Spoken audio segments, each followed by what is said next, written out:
Sekarang lihat begini, saya nak memperincikan kumpulan-kumpulan sebagai kategori Raja Jin. Yang pertama ialah ada 7 orang Raja Jin yang menjadi Raja penguasa pemerintah yang paling kuat. Inilah yang disebut Raja Jin alam bawah.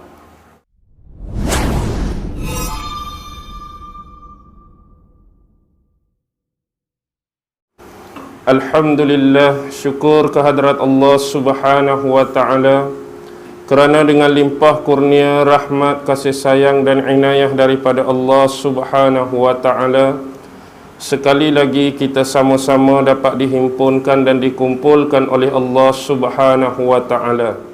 Tidak lain dan tidak bukan adalah semata-mata untuk mencari sebahagian daripada ilmu-ilmu yang diberikan oleh Allah, sebahagian daripada ilmu-ilmu yang dikurniakan oleh Allah Subhanahu wa ta'ala. Dan insya-Allah pada malam ini kita akan menyambung kembali serba sedikit perkara-perkara yang berkaitan dan bersangkutan dengan apa yang dikatakan ataupun disebut sebagai alam jin.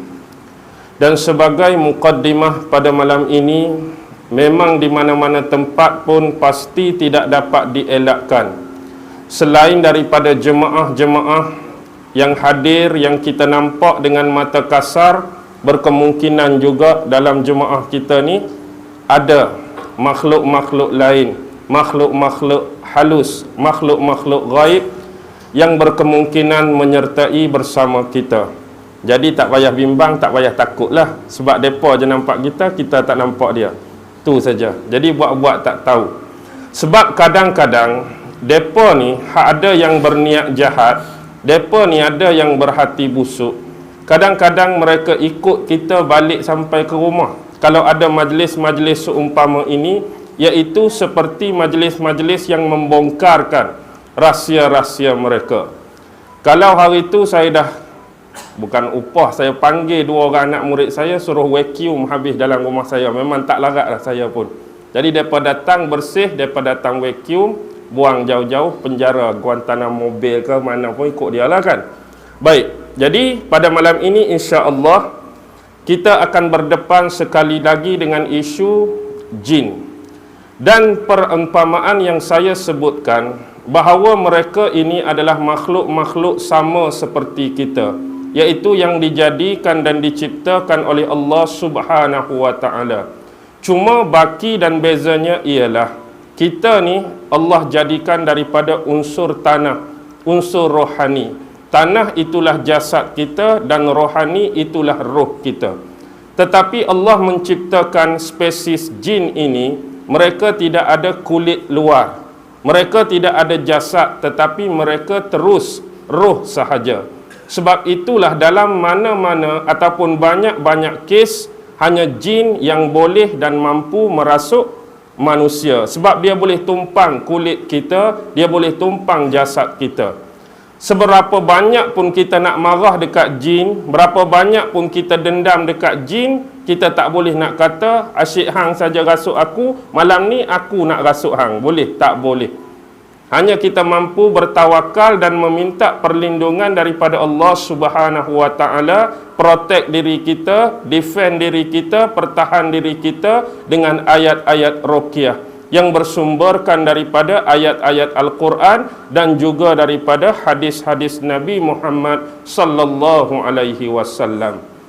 Sebagaimana yang Allah firmankan di dalam surah Al-Jin sendiri, boleh rujuk surah Jin ayat yang ke-6, di mana Allah Subhanahu wa ta'ala telah berfirman, A'udzu billahi minasyaitonir rajim, wa annahu kana rijalun minal ins ya'uzuna birijalin minal jin fazaduhum rahaqa. Sadaqallahul azim.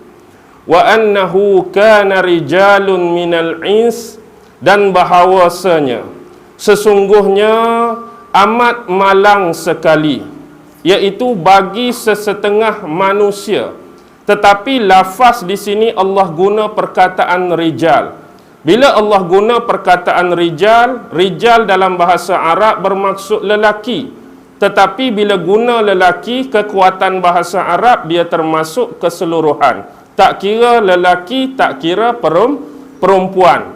Jadi maksud ayat ni di sini amat malang sekali lah bagi ada sesetengah manusia di kalangan lelaki dan berkemungkinan ada juga sesetengah manusia di kalangan wanita ya'uzuna birajalin minal jin. Mereka ni minta tolong, mereka ni minta bantuan dengan ketua-ketua, dengan raja-raja, dengan pemerintah-pemerintah, dengan penguasa-penguasa daripada kalangan jin. Jadi jangan sesekali kita melakukan hal yang sama. Bila kita ada masalah yang diuji oleh Allah, bila kita ada bala yang diuji oleh Allah, bila kita ada ujian yang diuji oleh Allah dan kita rasa dah sempit dada, kita rasa tak ada tempat untuk mengadu, kita rasa tak ada tempat untuk kita meluahkan segala problem dan masalah, jangan sesekali cari jalan penyelesaian minta tolong dengan jin. Kita dah ada Allah pencipta kita, kita dah ada Allah sebagai Tuhan kita yang memelihara dan menguasai kita, mintalah bantuan, mintalah tolong, doa dan rayu pada Allah. Sebab yang menciptakan masalah kepada kita Allah, dan yang boleh meleraikan dan melarikan balik masalah ini pun Allah.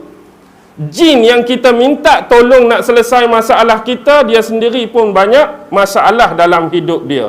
Dia sendiri pun banyak problem, tiba-tiba kita pandai-pandai nak minta tolong, kita pandai-pandai nak cari jalan penyelesaian dengan dia. Jadi bila ada sesetengah manusia, baik lelaki atau perempuan, yang guna jalan kesesatan ini, fazaduhum rahaqa. Apa yang akan jadi? Jin ini dia akan bertambah sombong. Jin ini akan bertambah jahat. Bukannya mendatangkan kebaikan, bukannya mendatangkan kebahagiaan untuk kita. Jadi ini pesan Allah dalam ayat yang ke-6, jangan sesekali minta bantuan daripada sesama makhluk. Jin tu makhluk Allah. Dia pun minta dengan Allah. Kalau dia ada masalah, takkan kita manusia nak minta tolong dengan jin. Tetapi inilah peperangai setengah manusia yang bila diri mereka, jiwa mereka, nafsu mereka sudah dikuasai oleh jin, sudah dikuasai oleh iblis, sudah dikuasai oleh syaitan, mereka akan menggunakan jalan ini, iaitu jalan pintas untuk menyelesaikan sebarang problem dan masalah dalam hidup. Sekarang insya-Allah malam ini sedikit sebanyak kita akan memperkenalkan, iaitu jenis-jenis jin.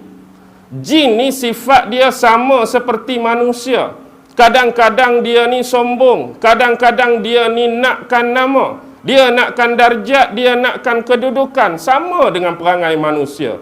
Jadi bila dia nak semua benda-benda yang saya sebutkan tadi, mereka menamakan kumpulan-kumpulan mereka dengan nama tertentu. Mereka namakan grup mereka dengan nama tertentu. Mereka namakan kumpulan mereka dengan nama-nama tertentu. Sebagai contoh, ada sesetengah jin ataupun sesetengah makhluk gaib dan halus ini, ada kumpulan yang sifat dia menunggu di tanah-tanah perkuburan. Baik tanah-tanah perkuburan yang baru, maksud saya baru ni tanah kubur yang masih diguna pakai. Maksudnya kalau ada orang mati, tanam di situ. Ada orang mati, tanam di situ. Kita guna kubur tu, maksudnya kubur tu diistilahkan kubur baru. Tak kira bangsa mana, tak kira agama mana, ada kelompok jin yang memang duduk situ. Tanah perkuburan Islam pun ada, perkuburan Yahudi pun ada, perkuburan Cina pun ada, perkuburan Buddha pun ada, dia ikut bangsa pun ada, dia ikut agama pun ada. Sementara lagi tanah-tanah perkuburan yang bersifat ditinggalkan. Dengan kata lain, tanah perkuburan lama. Hak mungkin tak ada ruang, tak ada tempat dah nak tanam manusia, jadi kita stopkan. Jadi kita pindah ke tanah perkuburan yang baru, hak baru pun dia ada, hak lama pun lagi dia ada. Jadi contoh P. Ramlee dah tunjuk dalam filem Pendekar Bujang Lapuk. Tak? Bila nak pi bertapa, bila nak pi baca wirid dia, nak pi baca mentera. Tang P. Ramlee kena di mana? Di tanah perkuburan. Bila nak start di situ, keluarlah geng dia. Hak tiup terampet tu, geng 606. Dia letaklah nama dia 606, hak tu 607, hak ni geng 14 ke, ikut dia lah. Jadi dia ada geng-geng yang menunggu tempat-tempat seumpama demikian. Untuk apa? Untuk menakut-nakutkan manusia. Sebab dalam hadis, Nabi banyak menyebut tentang keutamaan menziarahi kubur. Menziarahi kubur ni antara keutamaan dalam agama kita. Kenapa perlu ziarah kubur, perlu ziarah mayat, perlu ziarah jenazah? Supaya menginsafkan diri kita. Sebab satu masa kita pun akan duduk tempat yang sama. Bukan kita nak hidup tongkat langit. Bukan kita nak hidup selama-lamanya. Satu masa kita mati. Satu masa Allah akan panggil dan tempat yang sama orang akan letak kita, liang lahat tanah perkuburan. Jadi antara benda sunat ialah ziarah kubur, nak suruh insaf, nak suruh manusia ingat Allah. Tetapi jin, iblis, setan ni bila kembali pada Allah, inilah jalan manusia nak ingat Allah, mereka buat awal-awal lagi sekatan dan roblok. Tempat ni bukan jadi tempat insaf diri, tempat ni kita akan buat jadi tempat menakutkan bagi orang. Hari ni, kalau suruh pi kubur siang hari, mungkin ramai yang berani. Tapi bila pi suruh malam, belum tentu lagi, boleh pun. Kalau suruh bawa M16 dengan pistol pun dia, dengan orang tak apalah pistol M16, yang ni nak tembak hantu, tak mungkin. Jadi ada pistol pun, belum tentu lagi boleh duduk tunggu kubur. Inilah maksudnya benda ni dah membayangi hidup kita sejak sekian lama. Kumpulan yang kedua ini ialah kumpulan-kumpulan yang dianggap seperti menunggu gua. Kan dalam gunung-gunung, dalam bukit-bukit tertentu adanya lubang-lubang yang kita namakan sebagai gua-gua. Jadi ada kelompok-kelompok jin yang memang mereka suka menginap dan bermastautin dalam gua. Yang ini kita panggil jin gua sebagai contoh. Macam filem P. Ramlee jugalah kita guna waktu anak Haji Bakhil tu, dia kena sihir dekat Haji Labu kan. Jadi dia pi masuk dalam gua minta apa? Batu hikmat dengan pendeta tu kan. Pendeta hak duk dalam gua. Kadang-kadang ada jin yang duk dalam gua. Macam filem satu lagi, filem apa? Nujum Pak Belalang. Bila kawan tu nak sembunyikan harta yang dia rompak daripada istana, P. Ramlee menjamak jadi apa? Jadi penghuni gua tu kan. Jadi dia pun ampunkan kami dak, penunggu gua tu. Jadi di situ P. Ramlee nak tunjuk masyarakat kita dah memang sinonim dengan tempat-tempat tersebut. Bila gelap, ada benda-benda yang pelik, ada benda-benda yang berbunyi, terus menganggap tempat tu ada orang duduk. Bukan makhluk seperti kita, tapi penunggu gua daripada kalangan jin, iblis dan syaitan. Kumpulan yang ketiga adalah kumpulan-kumpulan makhluk halus yang menunggu mayat-mayat tertentu. Maksud mayat-mayat tertentu ni bukan mayat yang dah ditanam, hak tu geng kubur dah ada. Tetapi yang mayat-mayat yang baru meninggal, mayat-mayat yang baru mati. Sebab itulah kalau ada kematian di kalangan adik-beradik, kematian di kalangan kaum kerabat, kematian di kalangan saudara terdekat, maksudnya kalau meninggal tu tempat-tempat yang kurang sesuai lah. Bukan mati di rumah, kadang-kadang mungkin mati di hutan, mati tengah padan, mati tengah laut. Sebelum kita nak minta pertolongan daripada orang lain, kita nak tinggal mayat tu, kalau boleh tutup mayat tu. Jangan biar dia lagu tu terdedah dan terbuka. Sebab bila kita tinggal untuk tempoh yang lama, mesti ada benda tu akan duduk sekali dengan mayat tersebut. Tak kiralah dia nak duduk di situ saja-saja ke, atau dia nak merasuk dalam mayat tersebut.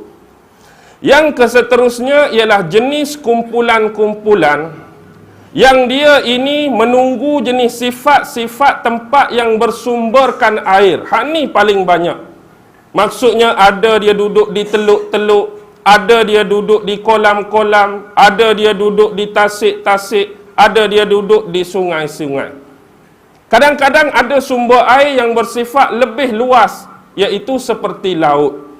Dan ulama-ulama kadang-kadang membahaskan isu jin laut dengan jin darat ni sebenarnya. Mereka mengatakan bahawa jin di laut sebenarnya lebih hebat. Jin di laut lebih ganas. Jin di laut lebih garang dan lebih gangster daripada jin-jin yang di darat. Kita hari ini banyak berdepan dengan jin-jin darat ke jin-jin laut. Jin-jin darat saja, tu pun tak mampu nak lawan dah. Apa lagi nak lawan dengan jin-jin hak bertaraf Raja Laut tu.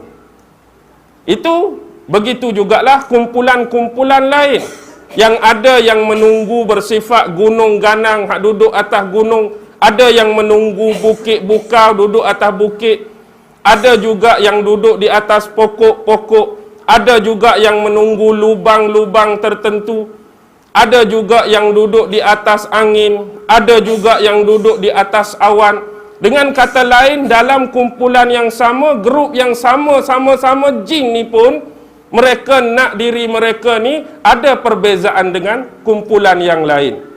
Macam kita lah, kita hari ni mungkin menamakan kita dengan nama kampung. Aku Bayan Lepah, hang Bayan Baru hang tu. Tapi jin pun dia nak. Dia dikategorikan dari sudut perbezaan tempat-tempat dan spesifik penilaian. Bagaimana mereka itu menguasai sesuatu kawasan ataupun sesuatu wilayah jajahan mereka. Itu dari sudut kumpulan-kumpulan jin. Jadi bila kita dah faham demikian, ini menunjukkan bahawa jumlah jin memang terlampau jauh bezanya dengan jumlah kita manusia. Mereka memang lebih ramai. Sebab itulah seorang ulama kata, kalau ditakdirkan kamu dapat lihat jin ni sama seperti aku dapat lihat jin ni, seumpama aku ambil sebatang jarum dan aku lambungkan jarum ni ke udara. Secara kasar, orang yang tak nampak apa-apa, dia akan nampak jarum tu jatuh ke tanah balik. Tetapi apa yang aku lihat, kamu nak ceritakan ni, ialah betapa ramainya, betapa banyaknya jumlah jin kalau aku lambung jarum ni jatuh atas belakang-belakang mereka. Maksudnya nak bagi jatuh ke tanah tu terlalu susah, terlalu sukar sebab jumlah mereka yang terlampau banyak. Jadi dia perumpamakan kalau lambung benda yang nipis, yang halus macam jarum pun payah nak jatuh atas tanah, boleh kita bayangkan jumlah mereka yang begitu ramai. Jauh berbanding dengan jumlah manusia. Baik, bila kita nak memperincikan secara lebih dalam dan lebih detail sebagai contoh, jin ni ada raja-raja, jin ni ada pemerintah-pemerintah, jin ni ada penguasa-penguasa, dan mereka juga ada kerajaan-kerajaan tertentu. Di darat ada kerajaan-kerajaan tertentu, di laut ada kerajaan-kerajaan tertentu, bawah tanah ada kerajaan-kerajaan tertentu, atas awan, atas angin ada kerajaan-kerajaan tertentu. Kita ni ada kerajaan setakat atas darat saja, atas laut tak ada dah, dalam tanah tak ada dah, udara lagi tak ada. Baik. Sekarang lihat begini, saya nak memperincikan kumpulan-kumpulan sebagai kategori raja jin. Yang pertama ialah ada 7 orang raja jin yang menjadi raja, penguasa, pemerintah yang paling kuat. Inilah yang disebut raja jin alam bawah. Raja jin alam bawah. Dia ada 7 orang ketua dia, pemerintah dia, penguasa dia. Yang pertama nama dia ialah mazhab. Ejaan dia sama dengan ejaan mazhab tu lah. Kita mazhab fiqh tu. Mazhab Hambali, mazhab Hanafi, kita eja mazhab macam mana? Mim, za, ha, bulat, ba. Macam tu lah ejaan dia, mazhab. Nama ketua dia yang kedua selepas mazhab ialah murrah. Murrah. Ada juga ulama menyebut sebagai marrah. Murrah ataupun marrah. Yang ketiga, daripada kumpulan jin ini, ada juga yang disebut sebagai Syamhuras. Syamhuras. Ada yang disebut Ahmar. Ada yang disebut Burkhan. Ada yang disebut Zubai'ah. Ada yang disebut Maimun. Jadi dia ada 7. Pertama, mazhab. Yang kedua, murrah. Yang ketiga, Syamhuras. yang keempat Ahmar, yang kelima Burkhan, yang keenam Zubai'ah, yang ketujuh Maimun. Jadi inilah nama-nama jin pemerintah alam bawah. Peringatan awal, jangan sesekali pandai-pandai nak letak nama anak kita, baik lelaki atau perempuan, dengan nama-nama jin ni. Tapi ada juga terlepas Maimun tak? Tu pelakon Maimun Talib hak baru meninggal tu. Tu tak apalah, Maimun nak buat macam mana? Kebetulan. Baik.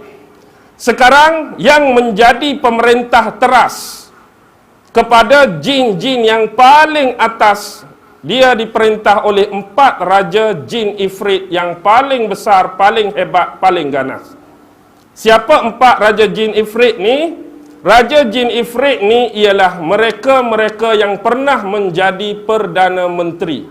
Menteri-menteri yang berkuasa sejak zaman Nabi Sulaiman alaihi salam lagi. Tetapi Allah mengurniakan kepada mereka umur yang panjang. Jin ni umur panjang. 4 orang ni zaman Nabi Sulaiman lagi dah jadi menteri-menteri kepada Nabi Sulaiman. Yang pertama ialah Samris. Nama dia Samris. Yang kedua, nama dia ialah Munalik. Yang ketiga, Hadla Bajin. Yang keempat, Syughal.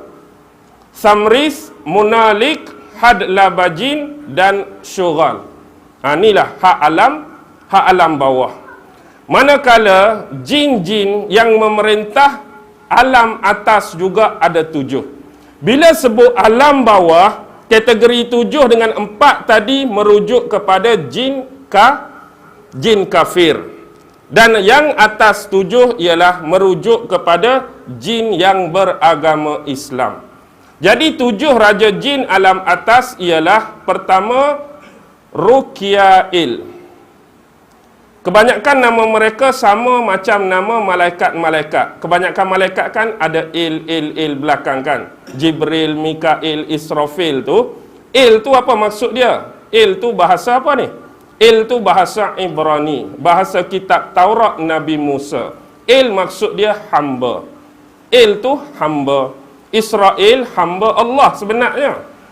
Maksud asal Israel tu hamba Allah. Jadi yang pertama Rukiail. Yang kedua Jibriail. Jangan tertukar dengan Jibril lah. Jibril ni Jibriail. Yang ketiga Samsamail. Yang keempat Mikiail. Jangan tertukar dengan Mikail. Mikiail. Yang kelima selepas Mikiail Sarifiail. Yang keenam Ain Yail. Dan yang ketujuh Abang sempat catat bang? Sempat? Kaspiail yang last. Okey, saya ulang balik. Kok tadan, kok tertukar. Yang pertama Rukiail. Yang kedua Jibriail. Yang ketiga Samsamail. Yang keempat Mikiail. Yang kelima Sarifiail. Yang keenam Ain Yail. Yang ketujuh Kaspiail. Okey. Baik, itu nama 7 raja jin Islam alam atas. Manakala yang mengawal sama macam konteks jin ifrit yang 4 orang, yang kawal jin-jin Islam ini hanya ada seorang ketua dia. Ketua dia nama Tutamri Yamyali. Tutamri Yamyali. Setengah ulama sebut Tutamri Yamyaal pun ada. Tutamri Yamyali ataupun Tutamri Yamyaal. Okey. Sekarang ni kita dah ada raja jin 7 alam bawah, raja jin 7 alam atas. Ada ketua raja jin ifrit, ada ketua yang jaga untuk keseluruhan jin Islam, Tutamri Yamyaal. Tapi seorang yang Allah utus daripada kalangan malaikat dia yang kawal semua jin-jin ni, tak kira jin Islam ataupun jin kafir. Boleh dengar kan ni? Ke tak dengar dah? Dengar. Okey. Nama dia Maitotrun. Ataupun gelaran dia Qutbul Jalalah. Maitotrun gelaran dia Qutbul Jalalah. Okey. Sekarang saya dah puas hati boleh cerita kepada anda semua nama-nama raja, pemerintah dan penguasa daripada kerajaan-kerajaan jin. Sekarang kita nak bergerak antara konteks pemahaman orang-orang di sebelah Nusantara macam kita, di Malaysia, di Indonesia, di Brunei, di Filipina dan sebagainya. Jadi ramai di antara orang-orang yang bersifat kejumudan, yang bersifat kekampungan. Mereka ni bila mereka mempericikan tentang jin, kita yang belajar, kita yang bersifat akademik ni, bagi kita bila sebut hantu tak ada benda lain. Hantu tu sebahagian daripada jin. Tapi bagi mereka seolah-olah bila cerita pasal jin, jin tu benda lain. Bila cerita pasal hantu, hantu tu benda lain. Sama-sama makhluk halus, sama-sama ada, sama-sama wujud, sama-sama dia percaya. Tapi seolah-olah jin tu lain, hantu tu lain. Walhal tak ada pun istilah hantu dalam agama. Yang ada jin, iblis, syaitan, tiga tu saja. Baik. Sekarang walaupun mereka buat pembahagian, pemecahan kepada unsur-unsur tadi. Jadi antara nama-nama hantu yang sering disebut, yang popular, yang masyhur antaranya hantu raya sebagai contoh. Tapi jangan risau hantu raya ni sebab dia keluar 2 kali setahun saja, iaitu hari raya Aidilfitri dengan hari raya Aidil Adha. Hari tak beraya insya-Allah dia tak ada. Tu hantu raya. Yang kedua macam hantu pocong. Sebenarnya hantu pocong sama juga dengan hantu bungkus. Setengah tempat sebut hantu pocong, setengah tempat sebut hantu bungkus. Ada yang nama polong, ada yang nama jembalang, ada pontianak, ada langsuir, ada harimau jadian. Macam-macam lah nama hantu. Hantu gusi, hantu gigi, hantu susu. Jadi hantu ni bagaimana mereka mencipta karakter mereka dan mereka jelmakan dalam bentuk supaya dapat memerangkap manusia. Pertama, mereka nak menakut-nakutkan manusia. Yang kedua, mereka nak menjauhkan manusia ini daripada Allah Subhanahu Wa Taala. Tetapi jin ni dia cerdik, iblis ni dia cerdik. Bagaimana mereka nak jelmakan bentuk penjelmaan ini kesesuaian mengikut situasi, mengikut suasana, mengikut tempat. Kalau kita tengok jenis spesies hantu paling banyak tak ada tempat lain kecuali Nusantara. Tengok hantu yang selalu dipaparkan dalam filem, kalau di Eropah, kalau di Britain, kalau di Amerika, mana ada hantu jenis macam kita kecuali Dracula, handsome lagi, baju kok lagi, duduk dalam keranda lagi. Dia hantu jenis tu. Sesuailah kedudukan orang-orang di bandar. Hantu Cina tak ada kerja lain, asyik melompat saja, tampai huruf Cina berhenti.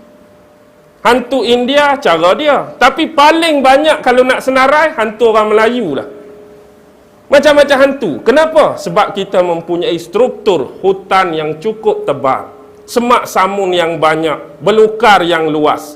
Jadi macam-macam karakter yang mereka boleh jelmakan. Kalaulah bayangkan hantu Cina mari tempat kita, longkang besar banyak, akar pokok banyak, sat lompat-lompat tersadung rebah, tak sesuai lah. Tu tak? Tak sesuai langsung. Lepas tu, kalau jenis orang Melayu ni, hak muka huduh, muka menakutkan, dia takut. Agak-agak keluar Dracula, muka handsome, dia lari tak? Tak berapa nak lari saya rasa.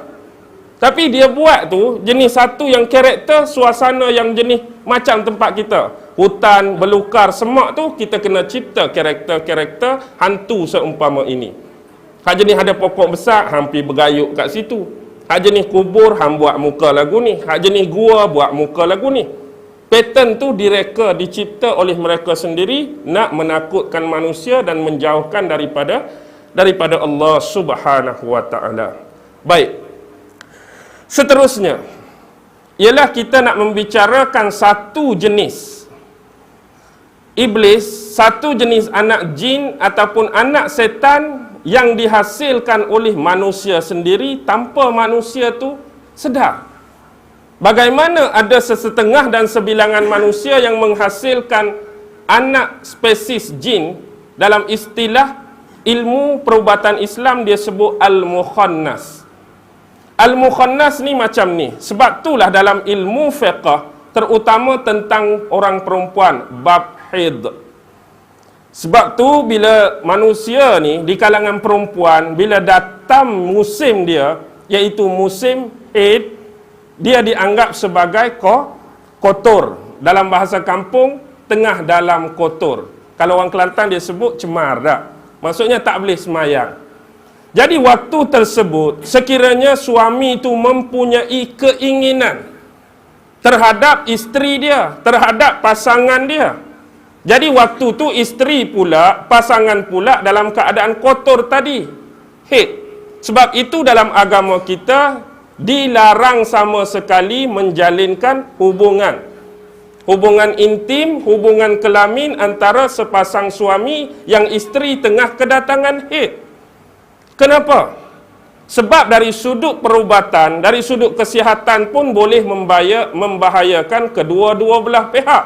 Dari satu sudut lagi, Islam melarang, contoh, kalau seorang suami itu berkeinginan sangat dan mereka terlepas benda ni, jadi terjadi juga hubungan, terjalin juga hubungan tadi dalam keadaan isteri haid, maka sebenarnya waktu tu ada satu spesies jin yang lebih mendahului si suami. Dia akan guna dahulu alat kelamin isteri kita kalau kita jima isteri dalam keadaan haid. Bila demikian, nutfah yang kita jatuhkan, nutfah yang kita tumpahkan, dia akan jadi rosak, dia akan jadi punah. Tapi yang terhasil, anak depa, anak jin tu. Tapi kita tak mengandung lah dari sudut yang zahir ni. Sebenarnya kita tengah mengandungkan dan melahirkan. Itulah yang disebut mukhannas. Orang yang melahirkan mukhannas ni, bayi tadi, dalam rupa bentuk batin dia akan datang bertemu dengan ibu dia, ibu tumpang lah sebenarnya. Kadang-kadang perempuan ni bila mari kotor, bila jiwa dia stres, bila jiwa dia tak tenteram, ada masalah, ada problem, kadang-kadang dia terbayang duduk dalam rumah dia tu ada budak kecil. Ada budak kecil. Mungkin pertama boleh jadi gangguan yang memang bukan mukhannas, tetapi kebiasaannya yang bersifat mukhannas, gangguan akan datang dalam bentuk dan cara tersebut. Sebenarnya dalam masa yang sama kita tak sedar, kita sudah melahirkan anak yang bersifat mukhannas. Jadi berhati-hati. Dan jaga pencegahan ataupun larangan dalam Islam, jangan sesekali melakukan hubungan bersama isteri dalam keadaan isteri itu kotor ataupun kedatangan haid. Jadi siapa yang terlepas, dia sendirilah yang menanggung asbab musabab dan segala akibatnya. Jadi berhati-hati bab ni. Dia sebut mukhannas, ingat ni. Jadi kalau jadi macam tu, nak buat macam mana? Nak buat macam mana? Adanya gangguan-gangguan tersebut. Ada sesetengahnya, tangkap mereka dan buang jauh-jauh. Dan ada setengah yang jauh lebih berani, mereka pancung terus. Maksud pancung tu bunuh terus. Sebab dia bukan hasil daripada hubungan yang halal, bukan hubungan yang sebenar. Cuma dia tumpang alat kelamin isteri seseorang untuk melahirkan mukhannas tadi. Okey, seterusnya. Ini adalah antara 9 jenis anak-anak jin, anak-anak iblis ataupun anak-anak syaitan yang begitu popular berkeliaran. Popular berkeliaran. Bila saya sebut lagu tu, jangan senyum, jangan ni tempat-tempat ni memang sinonim dengan anda semua. Yang pertama, nama anak jin ni ialah Zalitun. Zalitun. Yang kedua, nama dia Watin. Yang ketiga, nama dia A'wan. Yang keempat, nama dia Haffaf. Yang kelima, nama dia Murrah. Kebetulan nama dia sama dengan salah seorang raja jin alam bawah. Yang keenam, nama dia Masud. Yang ketujuh, nama dia Dasim. Yang ke-8, nama dia Halawan. Yang ke-9, nama dia Khalush. Baik. Yang pertama, yang saya sebutkan tadi, apa nama dia? Zalitun. Zalitun ialah anak jin ataupun anak syaitan, anak iblis yang mereka ini bertempat di kedai-kedai. Mereka bertempat di pasar-pasar, mereka bertempat di pasar raya. Jangan main-main. Jadi mereka ni sudah ditemuduga dan interview oleh Tesco, Giant, Long One dan sebagainya. Supaya duduk di situ tanpa gaji lah.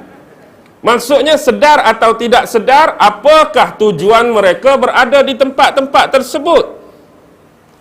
Bila kita pergi dengan isteri ataupun suami kita nak membeli belah, di sinilah mereka akan mula menyucuk jarum mereka, mereka akan goda kita. Padahal di rumah tu dah buat dah senarai barang nak beli dan berapa bajet. Hani nak beli, RM70 saja mah. Kita ni RM70 bajet hari ni. Tiba-tiba ada cawan set baru, perak dia cucuk. Belilah. Ada almari baru, ada hak tu baru, asal bajet 70. Tapi hak nama Zalitun ni dia akan goda. Tak kira lah belah lelaki ke, suami, tak kira lah belah perempuan isteri ke, agar kita ni berbelanja secara lebih. Ataupun berbelanja dengan perkara-perkara yang memang bukan menjadi keperluan kita pun. Jadi hak sepatut habis 70, hak tu nak, hak ni nak, hak tu nak, hak ni nak, jadi 170. Jadi dah terlebih 100. Kita nampak, biasalah terlebih dari sudut zahir. Tapi kadang-kadang mereka lah yang berada di pasar raya menyucuk dan menggoda kita. Tak kira belah lelaki, belah perempuan, agar kita ni berbelanja lebih dan berbelanja perkara-perkara yang bukan sepatutnya dan jadi keperluan bagi kita. Nak suruh mata kita ni jadi kelabu dengan benda-benda tersebut. Kadang-kadang handphone ada dah, tiba-tiba dia main diskaun pula. Elok juga ni, beli pula handphone. Macam saya, dua-dua dah ada. Saya tunjuk saya sendiri. Tapi saya tu bukan Zalitun lah. Okey. Seterusnya, yang kedua disebut sebagai watin. Watin ni dia akan pergi kepada manusia-manusia yang Allah uji mereka. Ada sesetengah manusia Allah bagi musibah, Allah bagi ujian, Allah bagi bala, Allah bagi masalah, Allah bagi problem. Dan dalam keadaan manusia tu duduk tengah stres, duduk tengah pening dengan problem dia, dia mai cucuk, dia mai goda. Untuk apa? Supaya kita ni jadi prasangka buruk kepada Allah. Jadi kita pun nak berfikir yang bukan-bukan Allah. Pasal apalah Allah bagi orang lain tu tak pernah susah jiran aku. Aku ni hari-hari asyik susah. Minggu lepas dah susah banyak habis duit. Minggu ni banyak pula. Macam kamu ni tak adil lah Allah. Jadi dia nak suruh kita keluarkan perkataan-perkataan macam tu. Dia pergi cucuk nak suruh kita ni sangka buruk terhadap Allah, pelari kita daripada beriman kepada qada dan qadar yang Allah tentukan. Dia tak tahu bahawa makin banyak susah yang kita dapat, makin banyak pahala yang Allah nak bagi. Tapi manusia tak fikir pasal pahala tu sebab tak nampak pasal pahala. Kalau kecuali gedegang jatuh depan dia, tak apalah. Tak, sekali susah gedegang jatuh pahala. Sekali susah gedegang pahala. Sekali ujian gedegang pahala, baru mulut dia tak kata apa. Tapi bila dia tak nampak apa yang Allah nak beri di belakang hari untuk dia, dan di samping duk kena cucuk, duk kena goda, banyaklah akan terjadi perkara-perkara yang berselisihan dengan akidah asas Islam kita. Jadi berhati-hati dengan jin yang nama watin. Yang ketiga, jin yang nama a'wan. Yang ni insya-Allah dia tak mai kat kita. Insya-Allah jin yang nama a'wan ni tak mai kat kita. Sebab apa? Jin ni dia lebih suka duduk dekat, berdamping khusus untuk raja-raja, menteri-menteri, pemerintah-pemerintah dan penguasa-penguasa saja. Hak orang bawah ni insya-Allah jin ni tak mai. Jin yang bersifat a'wam ni dia nak suruh kalau raja, kalau menteri, kalau pemerintah jangan ambil tahu pasal rakyat. Jangan jaga soal kebajikan rakyat. Rakyat nak hidup ke nak mati, ikut dia. Rakyat susah ke senang, ikut dia. Rakyat sakit ke sihat, ikut dia. Jadi dia akan cucuk jiwa-jiwa, hati-hati raja ni supaya tidak melakukan kebaikan dan kebajikan terhadap orang hak duduk bawah dia. Jadi dia akan suruh kawan ni melakukan satu pengkhianatan terhadap tanggungjawab sebenar dia. Jadi kalau kita nak perincikan kecil lagi lah, bos-bos alik atas kita tu lah, mungkin dia pi lah. Jadi walhasil jadinya kita ni terabai dari sudut kebajikan dan sosialnya. Lepas tu pula, dia pula akan usik kita dengan cara, kamu ni raja, kamu ni menteri, kamu ni penguasa, jangan sesekali kamu rapat dengan orang alim, kamu raja jangan rapat dengan ulama-ulama. Kalau mereka nak baca ayat Quran, mereka nak baca hadis, mereka nak bagi nasihat kepada kamu, jangan dengar. Tu tugas dia, yang nama A'wan. Seterusnya, yang nombor 4 nama dia Hafaf. Hafaf ni insya-Allah juga tak main kat kita. Sebab Hafaf ni dia akan duduk bergelewat, berkeliling hanya pada kaki-kaki botol. Kaki-kaki botol, inilah syaitan yang nama Hafaf. Kaki-kaki judi, Hafaf. Kaki tikam nombor, Hafaf. Jadi kalau malam ni ada hak jenis botol, ada hak jenis judi, ada hak jenis nombor, ada Hafaf lah dengan dia. Jadi itulah tugas dia, cucuk kita, goda kita dengan jalan-jalan kesesatan tadi. Jadi dia akan berkumpul di mana yang lebih sinonim dengan arak, lebih sinonim dengan khamar, lebih sinonim dengan jenis minuman memabukkan ni, dia piduk mana? Dia piduk di pub-pub. Dia duduk di disko-disko, dia duduk di kelab malam, lounge-lounge tertentu, pusat-pusat tertentu yang menyediakan minuman-minuman bersifat demikian. Jadi hak jenis kaki nombor pula, dia duduklah di 4D, dia duduk di Magnum, dia duduk di Sport Toto, adalah situ. Baru tikam RM1, RM10 lah, RM10 lah kalau kena ni banyak RM10. Kita pun tambah pula RM10. Lepas tu ada hak jenis berjudi. Alah, takkan main teruk tikam RM3 je. Tambahlah 100 ke 50 ke, bagi banyak sikit dapat duit. Dia duk cucuk-cucuk benda macam tu. Jadi hak kurang tebal iman dia memang akan terkena. Tu nombor 4 iaitu Hafaf. Manakala yang nombor 5 disebut sebagai Murrah. Murrah ni dia lebih suka kepada berbentuk lagu, nyanyian dan muzik. Ni terkena kat penyanyi-penyanyi lah kot. Minta maaf lah saya sebut lagu ni.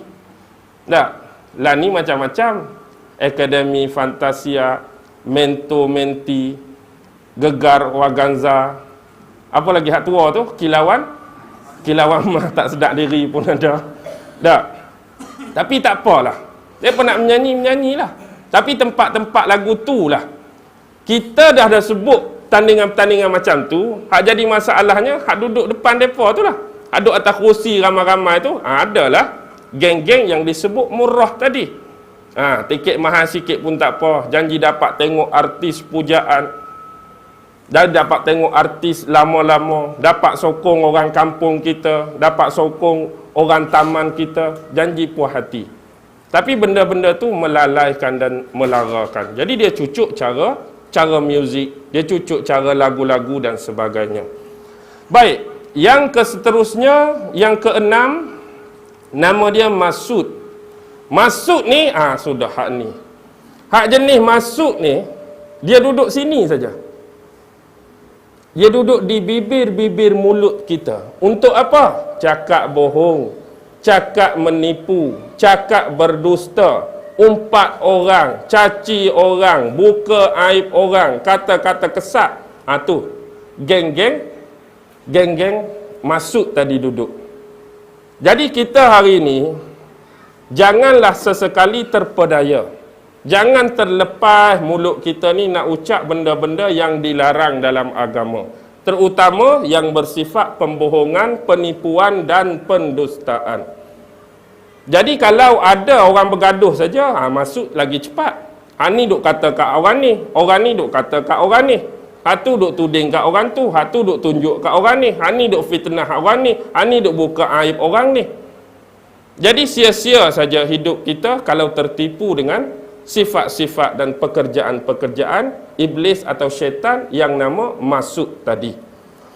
Okey, yang ketujuh, lepas pada masuk ni, dia ni sejenis setan macam mana? Setan ni sifat dia ialah dia suka duduk di depan pintu rumah kita. Hak nama dasim tu, nombor 7. Dia duduk depan pintu rumah. Dia tunggu apa? Tunggu bila suami balik ke, isteri balik ke, ahli rumah balik ke, tanpa didahului dengan mengucap salam. Masuk rumah, keluar rumah, tak ada assalamualaikum, tak ada waalaikumsalam, dia akan terjah masuk. Dia duduk tunggu di pintu je hari-hari. Jadi bila kita tak ucap salam, lepas tu dalam rumah tu pun jarang baca Quran, jarang sebut nama Allah, jarang selawat, hatulah rumah kita tu kadang-kadang jadi panas. Bila panas, suami balik kerja, lewat sikit, isteri orang pergi mana? Takkan minum kopi pun sampai pukul 1 pagi. Kawan-kawan tu memanglah duk berbual kedai kopi. Tak kena. Lepas tu duk bergaduh. Anak tanya kerja sekolah tak pandai buat, marah. Anak dapat markah rendah, tampak. Anak tak lulus, tendang. Macam-macam. Jadi tak seronok duk dalam rumah. Jadi panas. Tu sebab setan yang nama Dasim. Inilah dua orang ni, Ghostbuster ni. Hak baru ni Dasim ke apa? Hak pi vacuum tu. Lepas ni kalau nak panggil vacuum mana-mana, inilah dia. Ni panglima, yang ni kapten. Saya bawa khusus ni. Ada tak malam ni? Nampak tak? Ada tak amai mengaji ke? Hak memang jahat ke? Okey, tak apa. Baik, sekarang itulah Dasim. Seterusnya nombor 8. Halawan ini sifat dia macam mana? Halawan ni sifat dia lagu ni. Dia ni benda-benda kadang-kadang muzik tu memang lara. Selain daripada muzik, apa lagi yang kita boleh fikirkan? Dia tu jenis melalaikan, melengahkan kita daripada ibadat dan melengahkan kita daripada ingat Allah. Anda bubuh sendirilah nak fikir apa benda tersebut. Yang jadi bersifat lawahan ni begitulah. Kadang-kadang dia masuk dari sudut ibadat, was-was tu lebih. Ramai orang tua kat kampung ambil wuduk 30 minit, logik tak? Habis dah basuh kaki, basuh kedak dahi tadi, basuh kedak dahi, dia ambil pula.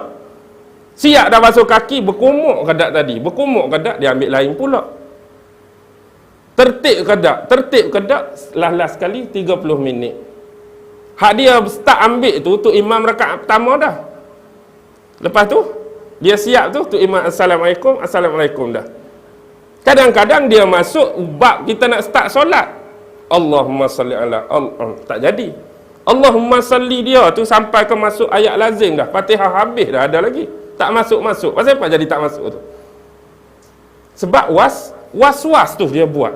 Padahal senang saja, tapi dia jadi rasa tak puas hati, rasa tak seronok, nak bagi puas. Was-was ni banyak lintasan was-was ni. Kita pun kadang-kadang banyak was-was. Was-was ni bila duduk dalam semayang pun boleh was-was. Dia jadi was-was rakaat. 3 ke 4 lah sekali jadi 5. Jadi terlebih. Terlebih tak apalah. Kita was-was terlebih tak apa. Was-was kurang ni. Semayang subuh hak terlebih. Takut semayang subuh terlebih 4 tu masalah. Kalau semayang zuhur 3 dengan 4 okey lagi. Subuh terlebih 4 ni memang out of date lah. Out of date lah subuh terlebih 4 ni. Okey, yang terakhir. Baru 8.30 standard dah. Okey. Yang terakhir ialah yang nama dia Luqas, tengah sebut Lakhus. Dia ni tak ada dengan kita. Dia ini hanya menjadi teman rapat dan kawan karib kepada spesies orang-orang yang bersifat majusi. Biasa orang yang sembah api, orang yang sembah matahari, itulah dia. Kita hari ni tak sembah api, cucuh api saja. Takut adalah sikit-sikit tak. Lepas tu satu lagi sembah matahari. Ni tak ada lah kita ni sembah api, sembah matahari ni. Tapi kok dia nak main datang kok cara lain, wallahu alam. Bila-bila masa saja dia boleh datang, walaupun ada nama-nama dan pengkhususan tugas. Okey. Seterusnya, kita nak pi ke satu bab yang terlibat dengan orang yang biasa berkawan, macam ayat nombor 6 tadi, hak minta tolong tadi. Jadi bagaimana biasa di kampung kita sebut Tok Bomo, Tok Pawang, Tok Dukung. Bukan nak sebut hak memang betul dengan syariat ni. Hak memang cari jalan salah macam ayat nombor 6 tadi.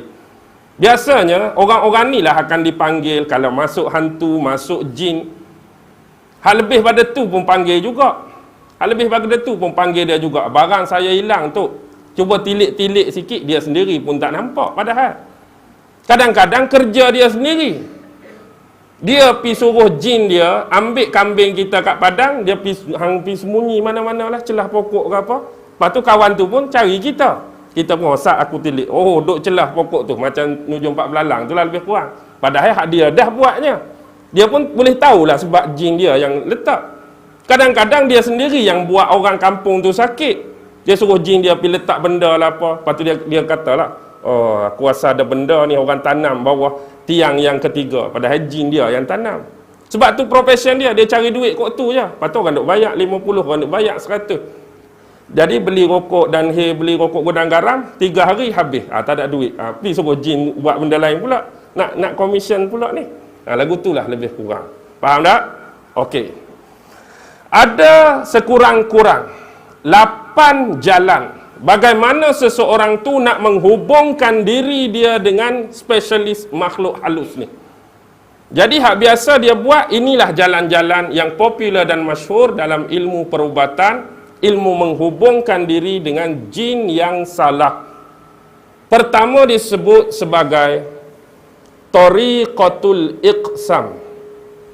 Apa maksud tariqah? Tariqah ni jalan. Iqsam ni bahasa Arab Al-Qasam, iaitu sumpah, perjanjian, MOU. Dengan siapa? Dengan jin, dengan iblis, dengan setan. Contoh kita tengok, ahli-ahli sihir, ahli silap mata terkenal. Memang mereka ada bai'ah.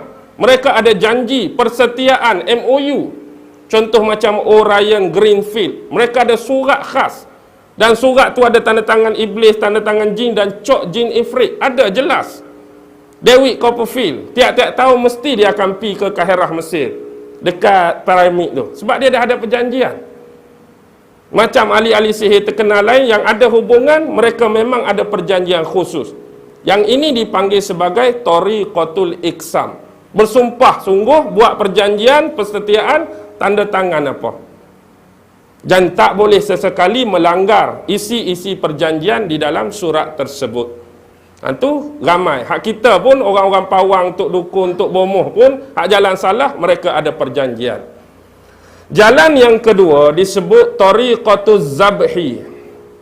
Tariqatuz Zabhi ini ialah jalan dengan melakukan upacara penyembelihan. Hak janji itu satu hal. Ni tak cukup dengan janji, kamu kalau nak suruh aku datang, nak suruh aku mai, nak suruh aku hadir, kamu kena korbankan. Kadang-kadang binatang. Jadi kita sembelih kambing. Kadang-kadang bukan nak kambing tu, bukan nak daging kambing, nak darah tu. Nak jadikan upacara ritual dan pemujaan. Tak cukup dengan tu, ada sesetengah tempat di India bukan kata kambing, dia culik kanak-kanak. Bila tiba bulan purnama, mereka akan melakukan pemujaan dan ritual. Mereka sembelih, mereka bunuh budak ni, ambil darah manusia. Nak bagi power lagi, nak bagi kuat lagi. Tak cukup dengan darah, ada waktu dia, ada saat dia, matahari, bulan purnama, tarikh sekian-sekian, ada tahun-tahun tertentu. Nak bagi jin yang besar, jin yang lagi kuat, jin yang lagi power. Padahal hari bulan mana pun jin tu boleh main. Tapi sebab dia nak tipu kita ni, nak suruh kita bersungguh nak kat dia. Padahal tak tarikh tu malam ni kalau panggil pun dia mai. Tak, jumpa kedai kopi mana-mana dia mai lah. Kata Radik 2 cawang kah nak makan-makan lah. Dia boleh mai. Tapi sebab kita ni terpedaya. Kalau nak panggil jin ni tak boleh biasa-biasa. Kena malam tu, kena malam ni. Dia nak suruh kita jadi payah. Bersungguhnya dia nak tengok kita tu nak kat dia. Itu yang bodoh kena tipu tu. Okey. Seterusnya. Tu Tariqatuz Zabhi. Seterusnya dia panggil Tariqatus Sulfiyah. Tariqatus Sulfiyah ni ialah jalan kenistaan. Jalan yang jenis karuk-maruk yang tak masuk akal kadang-kadang. Contoh, berlaku di Bacok ni. Lama dah ni. Tok-tok saya dulu cerita. Dibacuk ni ada seorang pakcik tua, walaupun umur dia 80, 85, tapi dia tetap kuat. Melebihi kudrat dan kuasa orang muda. Bila dia meninggal, jadi banyak gangguan-gangguan datang kepada anak cucu duk ganggu. Dia dah meninggal dah. Tiba-tiba marilah seorang ustaz. Perkara pertama yang ustaz tu dapat detect ialah tandas dia. Tandas dia tu tak macam orang lain. Orang lain membelakangi kiblat. Dia menghadap kiblat. Pasal apa? Tandas menghadap kiblat pelik. Lepas tu Tok Bomoh tu detect, ada benda bawah telapak tempat kita nak pijak tu kan. Kalau kita nak berak mencangkung tu kan ada benda tu. Bila korek dua benda tu, ya Allah, Masya Allah, Quran 2 biji. Quran duk bawah tapak tu. Jadi inilah perkara yang disebut tariqatus sulfiyah. Yang melanggar adat, penuh kenistaan, penuh kejijikan. Tak masuk akal. Quran dia pun boleh buat lagu tu. Pijak Quran tu satu hal, ni memang kena pijak, lepas tu duk buang najis, buang taik menghadap kiblat. Ya Allah. Tapi semata-mata nak kebal, nak kuat, tapi mati juga. Kalau kebal, kuat, tak mati-mati, okey lah juga nak buat tak? Ni mati, tak ada guna juga. Kadang-kadang macam di Macang, tahun 60-an dulu, tahun 70-an, awal-awal. Dia ni pengamal ilmu kepala taik. Tahu ilmu kepala taik? Ilmu kepala taik ni ialah dia akan buat pemujaan, ada jampi, ada mentera dia. Tapi syarat nak bagi lagi power ilmu kepala taik ni untuk kebal. Dulu orang-orang ada ilmu kepala taik, dia curi kambing, curi lembu depan tuan saja. Tuan baru tambak, dia ambil lembu depan tuan. Lembu pi takik dengan parang ke, dengan kapak ke, tak tembus, tak lut pun. Jadi cara nak bagi mujarab ialah setiap kali dia rasa nak buang air, buang najis, nak berak, kepala taik mula-mula tu. Hak baru keluar tu dia kena ambil, dia kena lumuk dekat badan dia. Sekali dengan baca jampi dan mentera dia. Kepala, tu panggil ilmu kepala taik tu. Kepala taik hak mula-mula, hak keras sikit tu. Setiap kali nak berak kena ambil kepala taik tu, cumur. Lepas tu syarat dia lagi, dia hanya boleh mandi sekali sebulan, iaitu hujung bulan. 29 hari bulan. Taik hari-hari pakai. 1 bulan, 2 bulan duk lagu tu lah, duk busuk lagu tu, dia tak boleh mandi. Dia kena mandi hujung bulan. Lepas tu kita tanya, pasal apa 29 hari bulan bukan 31 bulan? Dia kata 31 bulan orang kafir, 29 bulan orang Islam. Oh, dia sedak dia kata orang Islam. Dia sedak dia orang Islam. Tak boleh guna kalender orang kafir. Dia akan duduk di sungai, dia akan bersihkan sungguh-sungguh hari 29. Lepas tu dia duk buat taik pula. Sampailah hujung bulan. Kalau nak lagi power, masuk pecah rumah orang, merompak ke, mencuri ke, kebetulan dia rasa nak berak, dia kena ambil kepala taik tu, letak dalam pinggang, letak atas meja tuan rumah, meja makan. Lagi power jadi. Okey, contoh duk ambil barang, rasa nak berak, pergi ambil lekas-lekas pinggang ke piring, tadah kepala taik tu, letak atas meja makan tuan rumah. Lagi power. Jangan ketawa, betul ni. Tu ilmu kepala taik. Tapi tengok dahsyat tak dahsyat. Allah nak tunjuk dia tertidur atas wakaf.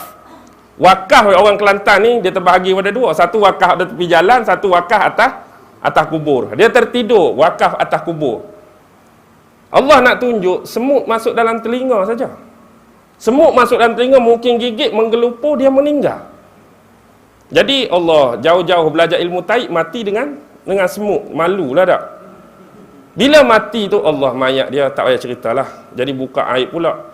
Jadi anak-anak tahu dah perangai dia, PL dia, apa yang dia buat, serah kat Tok Imam. Tok Imam, kami ni memang tak mau ambil tahu apa-apa pasal ni. Kami memang tak mau ambil tahu pasal bapak kami, Tok Imam uruslah dengan orang kampung. Kami memang tak mau tahulah pasal dia. Anak semua nak marah dah. Jadi nak jadi cerita macam mana? Bila Tok Imam mandikan, bila Tok Imam bungkus mayat, bila Tok Imam semayang, seorang pun tak mau gali kubur dia. Last sekali apa jadi? Sewa kereta kes. Tahu kereta kes hak kuning tu? Gali lubang kubur dengan kereta kes, angkat mayat pun dengan kes, letak mayat dalam liang pun dengan kes, cuma ada orang tolong perbetul kedudukan mayat, kambuh pun dengan kes tolong rata. Tengok. Sampai tahap tu Allah hina dia. Akibat bersahabat dan bersekongkol dengan jin dan syaitan. Jangan sekali-kali. Masa hebat-hebatlah orang tetap takluk, orang tetap kebal. Tapi bila mati, nanti Allah tunjuk. Seksa dunia, seksa dalam kubur dia, tak tahulah, wallahu alam. Moga-moga Allah ampuni dia. Kita sebagai saudara se-Islam. Baik. Sekarang tariqah yang keempat. Ini disebut tariqah an-najasah. Tariqah an-najasah, najasah tu an-najis dah. Najis lah najasah. Tapi bukan bentuk tadi. Tariqah an-najasah ni ialah mereka ni ambil unsur-unsur benda-benda yang macam taik. Tak kira lah taik manusia ke, taik haiwan ke. Mereka guna taik tu sebagai dakwat, mereka colek kat tangan. Mereka buat apa? Mereka tulis ayat Quran dengan taik. Ni tariqah najasah ni, tariqah najis. Mereka tulis ayat-ayat tertentu yang mereka rasakan ayat Quran ni ada hikmah, ada kebal ke, ada boleh tu, boleh ni. Tapi tulis tu Allah dengan taik. Tulis dengan taik, faham sendirilah. Jadi dia dapatlah, Allah pun bagi istidraj untuk dia. Hak dia nak tu dapat. Allah balakan dia pula. Masa dia mati, Allah balakan dalam kubur. Jadi Allah sempitkan dia pula di mahsyar besok. Janganlah. Tu tariqah an-najasah, guna taik untuk tulis ayat-ayat Allah. Yang kelima dia panggil tariqah apa? Tariqah tangkis. Tariqah tangkis ni bukan main badminton dengan bulu tangkis, tak. Tariqah tangkis ni ialah tariqah dia buat terbalik. Yang ni tulis ayat Quran elok dengan pen ke dengan pensel, tapi dia tulis kod terbalik. Dia tulis kod sonsang. Jadi orang qul huwallahu ahad, dia jadi qul huwallahu tu belakang sekali pula. Dan dia pun baca ikut lagu tu lah. Last sekali qul huwallahu ahad, Allahus samad, lam yalid walam yulad walam yakul lahu kufuwan ahad. Dia pergi baca walam yakul lahu kufuwan ahad, lam yalid walam yulad, Allahus samad, qul huwallahu ahad. Ada seorang ni, saya dapat berita ni daripada orang yang siqah, orang yang percaya tu imam satu kampung. Dia ni nak beramal. Dia tu bukan nak buat ke orang. Satu saja. Baca kod terbalik 1000 kali boleh jadi kaya. Boleh jadi kaya cepat. Adalah kekayaan tu datang dalam pelbagai bentuk. Jadi dia duk amal lah kod terbalik. 1000 kali, last kali apa jadi? Last kali kaya sungguh dia. Kaya sungguh, pakai spender saja, duk eret tin kod tepi jalan. Dia jadi ni. Dia jadi tak betul, dia jadi sewil. Gila bahasa mudah. Hak betul, dia jadi betul. Baca terbalik, Allah bagi terbalik juga otak dia. Jangan. Jangan nak memandai-mandai. Okey, tu yang kelima. Yang keenam, dia panggil apa? Tariqah tanjim.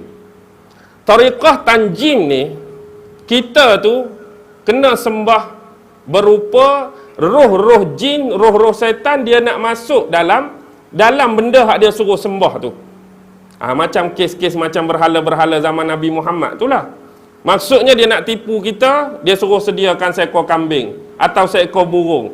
Jadi dia akan masuk dalam tu. Jadi kita ni orang lain nampak secara zahir, kita duk sembah kambing, kita duk sembah burung. Atas benda hak dia nak masuk tu lah. Kalau patung, patunglah kita sembah. Kalau batu, batulah kita sembah. Kalau busuk, busuklah kita sembah. Hakikatnya roh depa tu duduk dalam tu lah. Jadi kita ni bodoh dua kali. Satu sembah depa, satu sembah busuk tu lah. Sembah busuk, sembah Allah, sembah pokok macam-macam lah. Tapi hak kita nak dia bagi. Hak kita nak dia bagi. Dia bagi. Tapi itulah jalan yang salah, jalan yang sesat, jalan yang silap. Itu dia panggil tariqah tanjim. Kemudian dia panggil tariqah al-kafi. Tariqah al-kafi ni, jalan dia melalui tapak tangan. Pengamal dia hanya perlu tengok tapak tangan. Dan tumpuan perlu bagi kepada jari. Tengok, jari ada 5. Dalam istilah ilmu pentagram dia panggil, ilmu kesyaitanan ni, jari tengah ni dia panggil istilah Arab jaziratus syaitan, wilayah setan. Sebab tu kita hari ni pun panggil jari hantu. Dia akan tengok tapak tangan dan dia akan tiun. Daripada tapak tangan tu kita baca-baca ayat, dia akan keluar cahaya. Oh, kita nampak hebat lah, keluar dah cahaya. Padahal dia lah tu. Dia lah tu. Sebenarnya kita nampak keluar, sebenarnya dia sedang masuk. Dia sedang masuk, kita akan nampak macam-macam lah kat tapak tangan ni. Kita akan nampak macam-macam. Lepas tu dia buat lah sungguh-sungguh hak mula-mula tu. Dia buat sungguh mula-mula nak tipu tu. Dia kata, kita pun tanya, apa yang bini aku tengah buat dekat rumah sekarang? Dia pun tunjuk bini kita tengah basuh baju. Betul lah dia buat mula-mula tu, nak suruh kita yakin. Kita balik, oi, basuh baju sungguh. Jadi lepas tu, orang marilah dah. Aku ni hebat dalam bab tilik menilik. Siapa nak suruh tilik barang hilang ke apa ke? 1, 2, 3 kali tu dia buat betul dululah. Lepas tu yang ketiga, yang keempat dia buat tak betul. Bila dia buat tak betul, kita pun mula nak marah. Pasal apa hang tunjuk tempat tak betul? Oh, kalau hang nak tambah lagi power jadi betul balik, itulah dia suruh kita buat macam-macam tu. Tak cukup saja dengan baca macam ni, hang kena buat lagu ni hak lebih teruk lah, hak lebih menjijikkan. Kita sanggup lah sebab nak tambah balik power dan kuasa kita. Padahal diperbodohkan setiap waktu, diperbodohkan setiap masa. Okey, seterusnya, ilmu tilik ni tak ada benda lain, cermin saja. Tesco beli cermin, boleh nak tilik mana-mana pun. Tak, betul? Betul ke tak ni? Tesco beli cermin, tilik lah, nak tilik apa pun, nampak semua. Okey, tariqah yang terakhir ialah tariqah apa? Ini dipanggil tariqah al-asar. Asar maksud dia kesan. Tariqah ni lah yang orang Yahudi dulu guna untuk Rasulullah. Maksudnya dia ambil barang-barang daripada tuan yang orang dia nak tu. Macam Nabi, dia ambil rambut. Macam tu. Dia ambil rambut, dia puja, dia baca ayat, baca mentera, jadi orang tu sakit, orang tu menderita. Sampai kadang-kadang hak teruk, bawa maut. Jadi sebab itulah dalam Islam, bila kita ketip kuku, Nabi disunahkan supaya kita tanam. Tak mau jadi benda macam ni. Kita ni ketik-ketik-ketik, sapu sampah, kadang-kadang buang. Contoh, orang mungkin tak guna dah lah ni. Tapi kalau orang nak guna, orang boleh ambil lah tu. Rambut kita, kuku kita. Rambut kita, kuku kita memang boleh buat macam-macam. Kadang-kadang mereka pergi ambil barang-barang kita hak duk jemur tengah malam tu tak. Kadang-kadang Allah, tak panas mana hari ni. Kita pun tak angkat lah kain-kain tu tak. Orang ambil baju kita, seluar kita. Tapi biasanya orang nak hak tak basuh lagi. Hak peluh-peluh kita tu masih ada.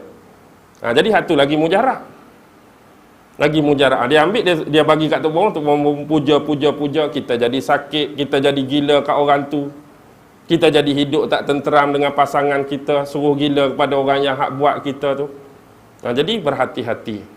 Okey, itulah 8 jalan, 8 tariq. 8 jalan, 8 tariq. Cara kita nak berhubungan. Hak dalam satu kitab yang saya beli kat Mesir tu, dia ada cara nak hadirkan dan jelmakan jin dalam masa 1 jam. Macam-macam cara. Kalau buat ikut gaya dia, insya-Allah mai. Dalam masa 1 jam boleh main jin tu. Hak betul-betul kita nak berkomunikasi lah. Hak tak ajak dia nak main ni memang berlambak dah. Hak dia nak main kat kita, hak kita tak ajak ni, hak memang betul-betul kita nak jemput dia ni dalam masa 1 jam. Macam-macam cara dalam tu. Al-Jawahirul Lamma'ah nama kitab tu. Kecil saja, tapi macam-macam ilmu dalam tu. Saya beli pun nak tengok teknik-teknik saja, tak pernah buat pun. Sebab saya pernah buat sekali, memang keluar tak sanggup nak tengok. Hak mula-mula saya belajar, memang tak sanggup nak tengok. Hak tu kena duduk dalam masjid, duduk tengah-tengah macam ni, dengan macam mat ni. Tutup lampu pukul 12 malam. Hak kita buat ni hak betul. Baca apa? Selawat Nariyah. Selawat Nariyah. Selawat Nariyah berapa kali? Berapa kali? 4,444 kali. Tiba-tiba dia keluar betul, kod depan mihrab masjid. Perempuan keluar dukung anak, tapi muka, mata jatuh. Kalaulah hari ni kita pi tempat set penggambaran macam-macam hantu dalam filem pun kita kadang-kadang tak berani nak tengok seorang-seorang. Saya nak cakap hak betul lagi takut. Hak orang duk berlakon muka rebeh, muka ulat ni pun kita rasa gerung nak tengok seorang-seorang tak. Hak betul lagi takut. Dan itu menyebabkan saya pun lari ikut jendela. Sebab baru umur 19 masa tu, baru tengah belajar, biasalah. Marilah ni pun insya-Allah dak lah. InsyaAllah dak lah, sebab saya tak nampak. Dan saya pun minta dengan Allah, saya dah letih, saya dah sesak. Letih dan sesak dengan apa? Hak luak ni, hak nampak hak perangai jin dengan iblis pun berlambak dah meletihkan saya. Janganlah tunjuk hak memang jin, perangai jin ni. Itu saya minta. Tak apa, dua orang ni dia nampak. Jadi itulah ada defend untuk mereka. Baik, habis bahagian tu. Sekarang ni kita nak pergi ke satu tempat, iaitu kita nak membahaskan antara cara-cara yang kebiasaan diguna. Mereka guna patung kan, ada yang guna santau, ada yang guna teluk layang, ada yang guna tangkal, ada yang guna azimat sebagai contoh. Baik, contoh patung macam hak tadi, patung biasa mereka akan guna tariqah terakhir tu, tariqah asar. Kalau ada rambut, mereka akan ikat rambut sekali dengan patung tu. Kalau ada kuku, kalau ada kulit, mereka akan ikat dekat patung tu. Mereka akan cucuk benda tajam, hak biasa sinonimnya jarum. Cara nak cucuk tu kena ada ilmu, bukan boleh cucuk suka-suka. Cara nak cucuk ada dua. Biasa cucuk dengan jalan ikut konsep patung, dia lambat berkesan. Ikut konsep patung macam ni. Patung ada kepala, ada tangan, ada badan, ada kaki. Kita nak suruh sakit kepala, takkan nak cucuk dekat kaki tak? Kita akan cucuk kepala. Tu konteks biasa. Dia akan menderita sakit, dia akan meraung-raung kesakitan, tapi belum tentu boleh bawa maut. Hak terlebih mungkin boleh bawa maut kalau takdir Allah berserta. Tapi dia ada satu lagi cara yang lebih berkesan, iaitu mempelajari ilmu huruf dalam badan kita. Huruf abjad, alif sampai ya tu dah memang ada dalam tubuh kita. Ini saya cakap secara rambang. Contohlah kita kata, alif duduk di dahi, ba duduk mata ni, ta duduk sini, jim duduk sini. Kita hanya perlu tahu kedudukan huruf pada anggota tubuh badan, kemudian tengok nama orang yang kita nak buat. Contoh, huruf jim duduk di lengan. Nama orang tu Jamaluddin, contoh. Jadi nama Jamaluddin, ejaan dia dengan jim, kita tadi ikut kepala, nak di kepala. Tiun pada ni terus.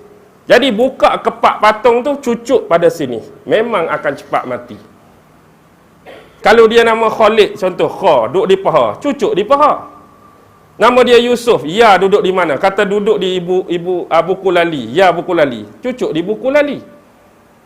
Tapi kena belajar ilmu huruf tu.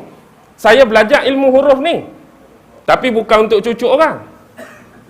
Tak, bukan. Dia boleh banyak guna. Hak ilmu salah boleh guna ikut cara cucuk. Hak ilmu bagus ialah ilmu perkelahian, ilmu bertumbuh, ilmu gocoh, orang Kelantan kata. Kalau kita main tomoy, nama dia Jamaluddin, jing dia duduk sini, tak ada tempat lain, masa duduk tanding tu, sinilah sasaran untuk bagi dia cepat lemah. Tu je. Kalau nama dia Khalid, Kha duduk sini, cari sasaran sini je kita tiun, memang cepat lemah. Itu penting ilmu tu untuk kebaikan hak ni lah. Maksudnya dua orang ni dia tak tahu lagi ni ilmu huruf dan tubuh ni. Ni mesti dah tanya ni. Jadi saya memang saya tak bagi tahulah huruf saya duduk kat mana. Saya tak akan bagi tahu huruf saya duduk kat mana. Okey. Baik, nampak tu patung. Okey, yang kedua santau. Santau ni ada dua. Satu santau angin, satu santau makan. Santau makan ni, dia bubuh dalam makanan, dia bubuh dalam minuman. Santau angin, dia hantar, hak tu kena duduk tempat tu lah, nak kena bubuh tu. Jadi santau angin, dia boleh duduk tempat dia mana-mana, dia hantar guna jin dia, setan dia. Biasanya, orang yang belajar santau ni, waktu dia sedang dalam praktikal, dia pun ada praktikal juga. Jadi dia kena berlatih, dia kena pi buang santau dia tu. Ni bahayanya. Kalau kita jenis singgah kedai-kedai makan, hak terkena geng-geng praktikal tengah buang dia punya santau. Bila sampai waktu tempoh, tu guru dia kata, hampir guna santau hang ni, try mana-mana kedai. Jadi dia pi mana-mana kedai, dia lepaskan santau dia. Kalau kebetulan kena gerai goreng pisang kita lah. Jadi bila orang beli tu, nasib kesian dah. Memang akan kena. Tapi dia tak ada niat tu. Dia memanglah nak test ilmu dia, tapi bukan niat dia nak kena kita. Siapa makan, almarhum lah. Jadi bacalah ayat-ayat yang patut. Baca ayat-ayat yang patut. untuk defend dan ruqyah diri kita. Itu dari sudut santau. Seterusnya dari sudut telur layang. Telur layang ni, dia buat telur, kemudian dia bungkus dengan kain kuning, dia cucuk. Dia cucuk. Ni ganti patung lah. Dengan bahasa mudah, payah nak cari patung ke, malu nak beli patung, kita umur 60, tiba-tiba pergi Giant beli patung tak? Oh, pakcik main patung je. Kalau malu lagu tu, dia guna telur. Jadi telur tu, dia bungkus kain kuning, dia cucuk. Lepas tu dia niat lah. Dia niat berserta dengan dia cakap kat jin arahan dia tu, pergi buat apa. Lepas tu kawan tu sakit, menggelupur, menderita, macam-macam lah. Dia panggil telur layang. Lepas tu tangkal dengan azimat. Tangkal dengan azimat ni biasanya bukan untuk orang, untuk tuan tu lah. Pakai tangkal ni, oh jadi hebat. Pakai tangkal ni jadi muka nampak macam Aaron Aziz. Lagu tu lah. Nak bagi seri muka, nak bagi nampak haibah, nak bagi nampak orang tengok tu jenis mudah nak buat urusan, macam-macam lah orang ni. Tak? Okey. Kita ni, apa-apa pun baca bismillah je. Bismillah tu paksi dah. Kita niat saja, minta tolong dengan Allah, bismillahirrahmanirrahim 3 kali cukup lah. InsyaAllah Allah bagi kelepasan, Allah bagi mudah, dorongan dan laluan. Kalau kita tu sandar, niat dan hajat kita terus pada Allah. Kadang-kadang ada juga sihir yang bersifat nak mengikat kasih sayang, ada juga yang nak memisahkan sesuatu pasangan. Hak suami isteri tu dah popular, dah standard. Ada ni hak jenis baru duk bertunang, tak mahu dia bagi jadi kahwin dah. Tak ada bertunang, tak ada kahwin lagi, dah bercerai, dah berpisah, jadi benci, jadi macam-macam. Biasa hak ni kadang-kadang dia guna unsur tadilah. Dia ambil kuku ke, rambut ke, apa-apa unsur pada perempuan tu, kemudian dia buat apa? Dia baca jampi, dia baca mentera, dia bubuhlah ayat. Lepas tu kawan tu pun minum. Bila kawan tu minum, dia pun jadi benci kat tunang dia. Malah aku kahwin dengan hang. Hak suami isteri pula balik benci kat bini. Bila keluar dia rasa aman, keluar rasa selesa, balik masuk dalam rumah jadi panas. Jadi tengok bini pun hak sebelum ni cantik jadi macam mak lampir pun ada tak? Contohlah tu. Hantu ni yang rapik ke. Hak sebelum ni era Fazira jadi tengok muka hantu ni yang rapik. Ada juga. Macam-macam lah. Jadi secara kesimpulan Allah.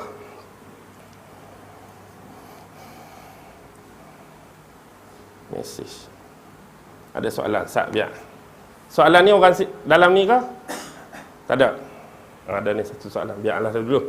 Okey, secara kesimpulan malam ni kita dah menghampiri pukul 9. Jadi harap-harap jadi kita dapat memahami walaupun tidak secara perfect 100%, 100% benda-benda asas tu dan cara-cara seseorang menghubungkan diri dengan amalan-amalan, pemujaan-pemujaan, ritual tertentu dengan tariqah-tariqah tadi dan benda-benda yang selalu digunakan sebagai perantara untuk menyampaikan hajat dengan jalan meminta bantuan dan pertolongan bukan dengan Allah tapi dengan jin, dengan iblis ataupun dengan setan. Okey, nanti siapa pula ni?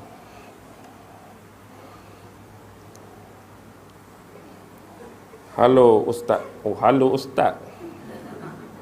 Saya, patut pun. Halo Ustaz, saya Ahleng. Itu murid Ustaz Cina punya orang, mekanik motor relau. Apa itu roda dharma, apa Triratna, apa Pancasila? Apa benda? Ahleng. Okey.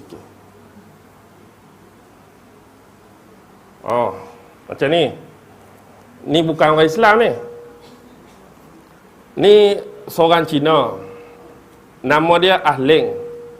Ahleng ni tak ada kena mengena dengan Ahleng zaman Sarja Hasan dulu. Zaman Sarja Hasan dulu pun Ahleng juga. Hak ni bukan. Jadi Cina Ahleng ni dia duduk di relau tu. Kerja dia mekanik motor. Jadi kalau saya pi tukar minyak enjin ke, pi orang Kelantan kata terik rata, nak kata apa bahasa sini terik rata ni? Rantai kita tu kendok, dia bagi tegang rantai tu kan, saya duduk sembang lah dengan dia. Kan banyak depa ada patung-patung Buddha tu. Saya duduk cerita pasal agama lah dengan dia, duduk cerita. Lepas tu saya duduk cakap banyak dengan dia, dia kata, "Oh, hang banyak tahu ah. Nanti apa-apa aku tanya dengan hang." Jadi ni dia tanya sungguh. Dia duduk dalam keadaan tu dekat setahun dah. Bila saya pi saja pasal motor, mesti cerita pasal agama Buddha dengan dia. Jadi ni dia duduk tanya. Dia duduk tanya roda apa ni? Roda Dharma Triratna Pancasila. Oh, macam-macam. Nanti Indonesia Pancasila lain, dalam Buddha Pancasila lain. Okey, macam ni lah lebih kurang. Tak apalah, sambil-sambil. Jadi soalan dia ni penganut agama Buddha. Penganut agama Buddha yang jenis kalau kita orang Islam bukan jenis orang semayang mana. Faham tak? Jenis dia menganut agama tu bukan dia tahu sangat pasal agama dia sendiri. Dan dia pun bukan selalu semayang, dia kata. Jadi dia tanya soalan pertama tentang roda Dharma. Tahu tak roda?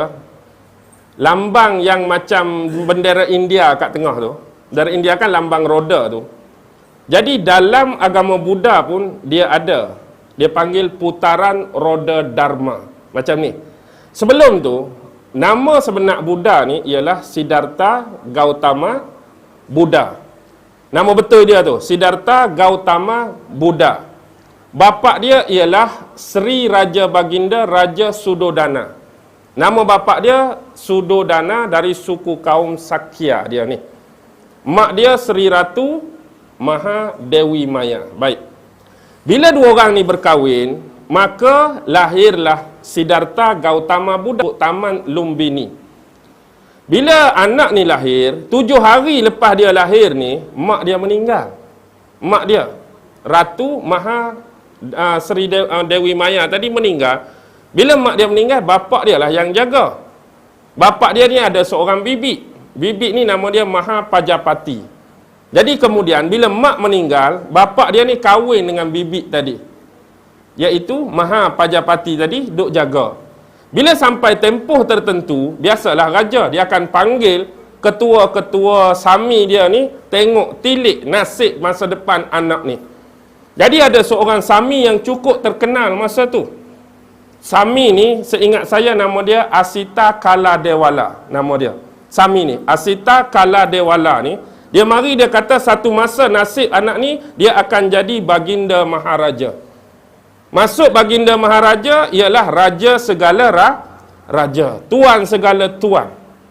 Dan itulah nasib yang terjadi kepada Gautama Buddha. Dengan ringkas cerita, bila dia memilih jalan ni, dia sampai di satu tempat dalam sebuah taman disebut Taman Rosa. Inilah kali pertama dia menyampaikan khutbah. Dalam agama Buddha disebut khutbah Benares. Khutbah Benares ni, depan dia tu ada kumpulan-kumpulan arahat. Tahu arahat? Arahat ni kalau kita baca Quran, kalau pengikut-pengikut Nabi Isa dia sebut Al-Hawariyun. Kalau nisbah bagi agama Buddha, Al-Hawariyun itu ialah arahat-arahat, pengikut-pengikut pendamping setia kepada Buddha. Jadi dia menyampaikan khutbah Benares pertama. Khutbah ni lah yang disebut putaran roda Dharma. Bila kita tengok roda tu dia ada hak bulat besar. Sebelum sampai kepada pusat dan paksi roda, dia ada kekisi. Kalau kereta ni kita panggil rim dia tu, gigi-gigi tu, lidi-lidi rim tu. Jadi kekisi bagi roda putaran roda Dharma tadi ada berapa? 8. 8 inilah disebut 8 jalan kebenaran, 8 jalan pencerahan. 8 jalan kebenaran, 8 jalan pencerahan. Dan tu sebenarnya amalan-amalan yang patut dibuat, amalan-amalan yang patut diamalkan oleh penganut-penganut Buddha. Dengan kata lain, kenapa dia guna perlambangan roda? Sebab roda ni sifat dia sentiasa berputar. Siapa yang putar roda, maksudnya amalan tu hidup dalam diri dia. Siapa yang tak putar roda, seolah-olah macam dia tak beramal dengan apa yang dijadikan asas kepada 8 pelajaran tu. Macam kita ni ada Quran tapi tak baca. Allah suruh semayang, tak semayang. Allah suruh puasa, tak puasa. Jadilah roda tak berpusing. Nisbah mudah. Jadi kalau dia tu nak betul-betul mengamalkan ajaran dia, 8 benda tu sentiasa berputar. Maksudnya mengamalkan 8 benda ni.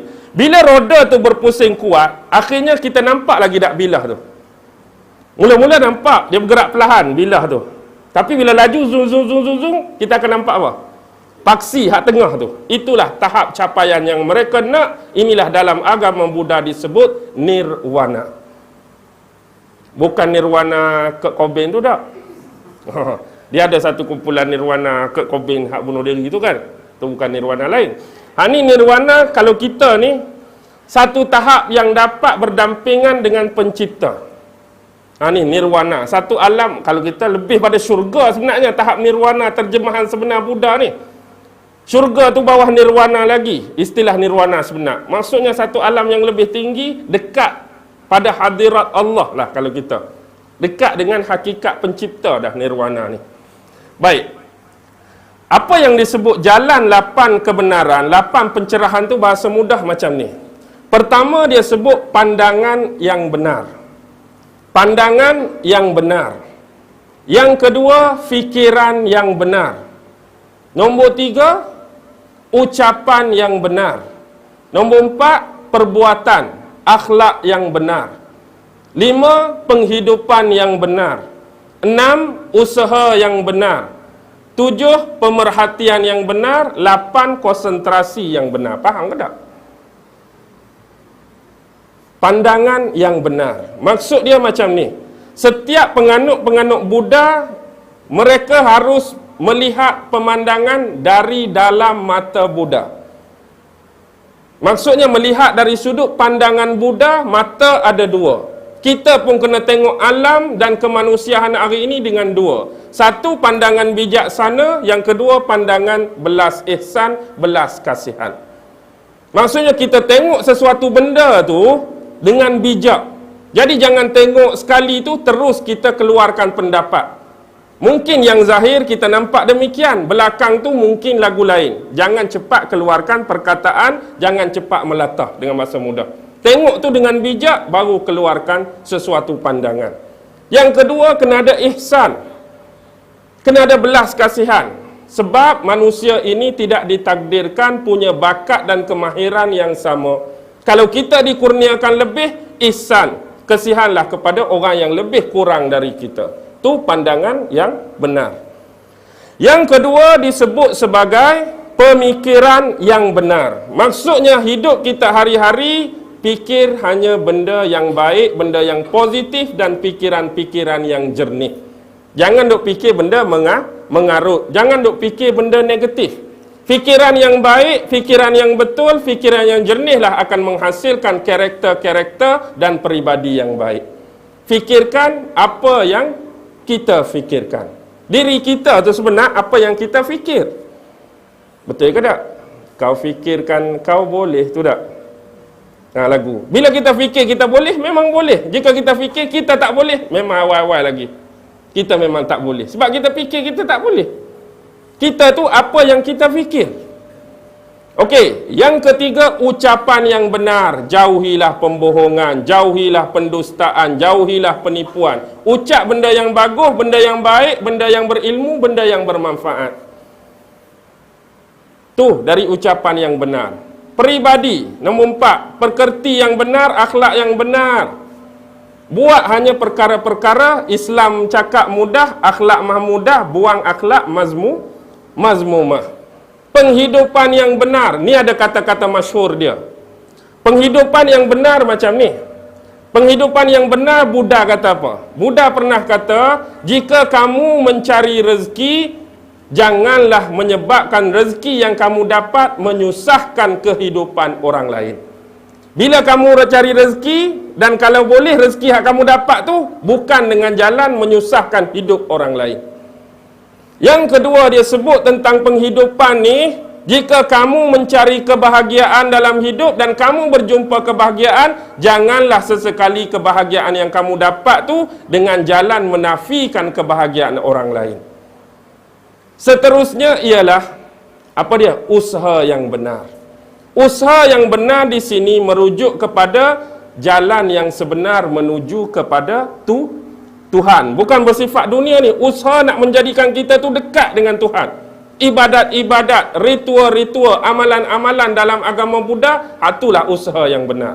Jadi tinggalkan benda yang bersifat fana, hancur ni. Jadi pergi hak kekal, Tuhan pencipta kita. Pemerhatian yang benar. Jadi kata-kata harus benar, perbuatan harus benar, semua. Yang akhir sekali konsentrasi itu, inilah dipanggil tahap meditasi. Maksudnya memikirkan tentang pencipta. Bagaimana cara untuk sampai ke sana. Itu maksud dia roda dharma yang 8, putaran roda dharma. Jadi baik, tadi dia tanya apa? Tri Ratna kan? Pernah dengar tak Tri Ratna? Ratna ni biasa kalau terjemah bahasa Melayu apa Ratna ni? Ratna Sari nama orang tak? Dulu ada seorang penyanyi nama Roy, Kau Ratnaku, lagu dia tak? Ratna. Tri Ratna ni bukan macam Trinity. Kalau saya sebut Trinity tahu? Trinity ni macam Kristian punya pegangan akidah, itulah Trinity. 1 Allah, 2 Nabi Isa, 3 Ruhul Kudus. Tu Trinity. Dalam agama apa tadi? Agama Kristian. Dalam agama Hindu ada Trinity. Tuhan Brahma, Tuhan Vishnu, Tuhan Shiva. Dalam agama Buddha ada Trinity. Buddha Dharma, Buddha Amitabha, Buddha Maitreya. Trinity. Baik.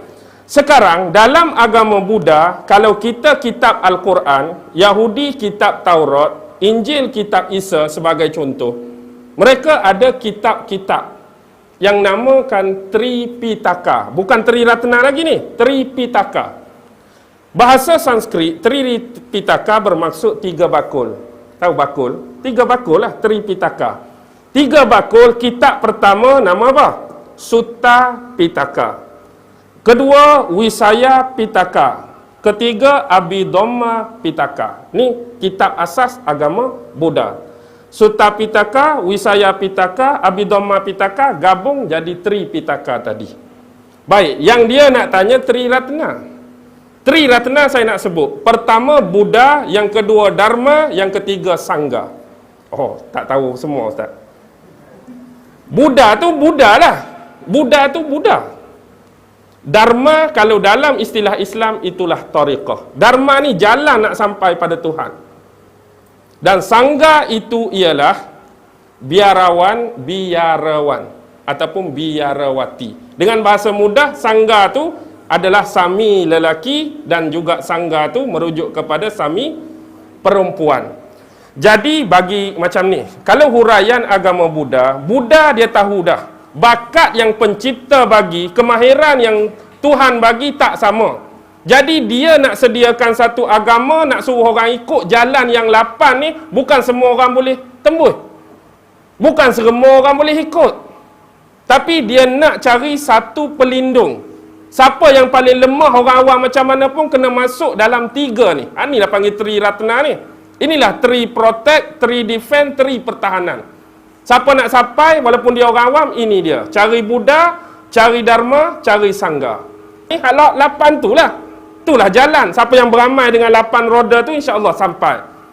Tapi dia kena ada macam kita utusan. Ustaz-ustaz, ulama-ulama, itulah sangganya. Kalau tok guru kita, ustaz, tok guru kita orang alim, tok guru kita, tok guru kita ulama, dia sami lah. Itu kalau sangga. Inilah protect nak jaga terus kekal, mewarisi apa? Mewarisi kelangsungan agama ni. Jadi pernah ada cerita macam ni. Ada seorang raja tu, dia tua dah. Bila dia berjalan dalam hutan, dia tengok seorang Tok Sami Buddha duduk dalam sarang burung atas pucuk pokok. Sarang burung tu macam ni. Sarang burung tu banyak. Dia kutip sarang burung, dia buat satu macam rumah dia dengan sarang burung. Dia duduk tapa atas tu lah. Bila raja hak tua ni lalu dia tengok, ada Tok Sami atas tu. Dia pun suruh turun. Tok Sami tu pun turun. Dia kata, kamu penganut agama apa? Aku ialah penganut agama Buddha. Oh, sama. Aku pun Buddha. Jadi aku nak tanya Tok Sami, kamu satu soalan. Apakah ajaran Buddha yang paling penting? Dia kata 3 benda saja. Hak paling penting. Jangan buat jahat. Jadilah orang yang baik. Bersihkanlah hati dan jiwa kamu. Tu saja. Hak paling penting. Jangan buat jahat. Buat hanya benda yang baik-baik, bersihkan hati kamu. Kawan tu raja hak tua, dia kata, Allah, kalau kamu bagi lagu ni, budak 5 tahun pun boleh faham. Budak 5 tahun boleh faham. Jangan buat jahat, buat benda baik, sucikan hati. Aku mengharapkan kamu bagi ceramah yang panjang, ceramah yang detail. Dia kata walaupun budak 5 tahun faham, tapi nak buat dia, nak tunai dia 80 macam kamu pun belum tentu boleh buat. Betul ke tak? Nak buang hak jahat, nak amal hak baik, nak suci hati, belum tentu. Walaupun ayat tu mudah, senang dipaham, belum tentu lagi kita mampu buat. Jadi bahasa mudah tadi, Tri Ratna ni macam ni lah. Buddha panduan, Dharma jalan, Sangha itu ialah ulama-ulama, pedri-pedri, rahib-rahib ataupun imam-imam bagi depa. Cara nak buat ialah macam ni. Mereka ada ritual khusus nak masuk dalam Tri Ratna, asas. Baik, mereka ada upacara kena baca. Cara dia duduk bersila, kena duduk macam ni. Ini lakonan semata-mata, tidak ada berkenaan dengan yang hidup atau yang mati. Jadi kena duduk macam ni, mereka kena ucap ini depan bihu. Bihu ni wali mursyid lah kalau tarikat kita. Kalau yang perempuan dia panggil bihuni. Bihuni hak perempuan, jatan bihu. Kalau tahap sangga tu umum macam ustaz mana-mana, tapi tahap bihu ni wali mursyid. Wali mursyid nak bagi dharma ni jalan. Cara dia ialah, wahai Buddha, aku akan pergi kepada kamu, maka lindungilah aku. Wahai Dharma, aku akan pergi kepada kamu, maka lindungilah aku. Wahai Sangha, aku akan pergi kepada kamu, maka lindungilah aku. Maksudnya dia masuklah dalam tu di bawah bimbingan wali-wali mursyid tadi.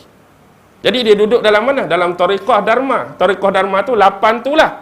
Bimbingan daripada ustaz dia, wali dia, amal 8 tu, insya-Allah sampai dia pada tahap pencerahan yang Buddha sampai. Tapi bukan Buddha Dharma. Bukan Buddha Maitreya, Buddha hak tengah, Buddha Amitabha. Dan Buddha Amitabha ni tak ada berkenaan dengan Amitabh Bachchan. Amitabha saja. Buddha Maitreya tu tahu tak siapa? Kalau saya cerita jangan terkejut. Hakikat hujung Buddha Maitreya bila dia cerita dalam 3 kitab dia ni, sifat-sifat kelahiran dia, bagaimana dia hidup, Buddha Maitreya lebih menjurus kepada siapa? Nabi Muhammad sallallahu alaihi wasallam. Sifat-sifat Buddha Maitreya sebiji dengan kisah Nabi Muhammad. Sebenarnya agama-agama yang terasing ni terhasil daripada kitab-kitab lama, daripada ajaran nabi-nabi yang dah jauh, akhirnya diselewengkan oleh jin, iblis dan setan. Jadi hak asal-asal itu masih banyak lagi kesamaan juga macam Hindu. Tengok Kalki Avatar. Mereka duk tunggu Kalki Avatar muncul hujung zaman. Padahal Nabi dah Kalki Avatar tu. Dan tak ada kena mengena dengan filem Avatar hak orang warna biru tu. Tu Kalki Avatar. Kalau Buddha Maitreya tu. Buddha Maitreya itulah Nabi Muhammad. Cuba baca, cuba kaji, insya-Allah anda akan bertemu dengan segala sifat dia tunjuk sebiji. Ada tak Buddha duduk padang pasir? Ada tak Buddha duduk padang pasir? Pernah tengok tak orang Buddha duduk padang pasir? Tapi dalam tu sifat Buddha akhir zaman, Buddha Maitreya dia duduk padang pasir. Anak yatim. Waktu dia kecil dah kematian ibu dan bapa. Duduk di bumi yang panas, bumi yang gersang, akan membawa satu pencerahan dan cahaya baru. Akan ditentang oleh kaum dia sendiri. Tapi tak ada lagi cerita Buddha-Buddha hebat macam tu. Kecuali hanya mirip kepada kisah Nabi Muhammad. Jangan terkejut. Sebenarnya banyak kitab-kitab agama lain yang sebenarnya tersisip kisah Nabi-Nabi dan Rasul. Kisah Nabi-Nabi dan Rasul banyak. Tapi kita perlu buat analisa dan kajian. Okey, abaikan Pancasila. Pancasila betul lah abang kata tu, Indonesia. Itu rukun negara. Pancasila dalam nisbah agama Buddha ialah pengakuan untuk tidak melakukan 5 perkara yang terkutuk. Pertama ialah jangan membunuh. Yang kedua, jangan mencuri. Yang ketiga, jangan berzina. Yang keempat, jangan berbohong. Yang kelima, jangan minum arak atau minum minuman keras atau memabukkan. Itu Pancasila dalam agama Buddha. Sebab tu dia kena ada ritual depan bihu juga. Kena duduk macam tadi. Aku bertekad melatih diri, menghindar diri daripada membunuh semua makhluk-makhluk yang hidup dan bernyawa. Hak macam nombor 1, jangan membunuh. Aku bertekad, iaitu melatih diri, menghalang diri daripada mengambil hak dan barang yang tidak diberi. Maksud faham tak? Barang yang tidak diberi ialah jangan mencuri. Nombor 3, aku bertekad melatih diri, menghindar diri daripada melakukan asusila. Asusila tu berzina. Dapat dah malam ni asusila. Kalau acu sila, dia suruh bersila. Ni asusila. Yang nombor 4, aku bertekad melatih diri, menghindar diri daripada melakukan pembohongan, penipuan dan pendustaan. Jangan cakap bohong. Dan yang terakhir, aku bertekad melatih diri, menghindar diri daripada meminum minuman keras, arak dan memabuk. Tapi ramai tak orang Buddha minum arak ini? Tu nak cakap tu macam kita lah. Allah suruh semayang, tak semayang. Ini Allah, Tuhan dia kata larang minum arak, dia minum arak juga. Jadi jangan pelik lah. Semua agama ada yang taat, semua agama ada yang ingkar ataupun asi, iaitu tidak mengikut perintah agama masing-masing. Jadi sekurang-kurang malam ni dapatlah ilmu tak? Agama Buddha, walaupun dari sudut putaran roda Dharma, Tri Ratna dan Pancasila. Banyak lagi kalau nak cerita. Tapi biarlah.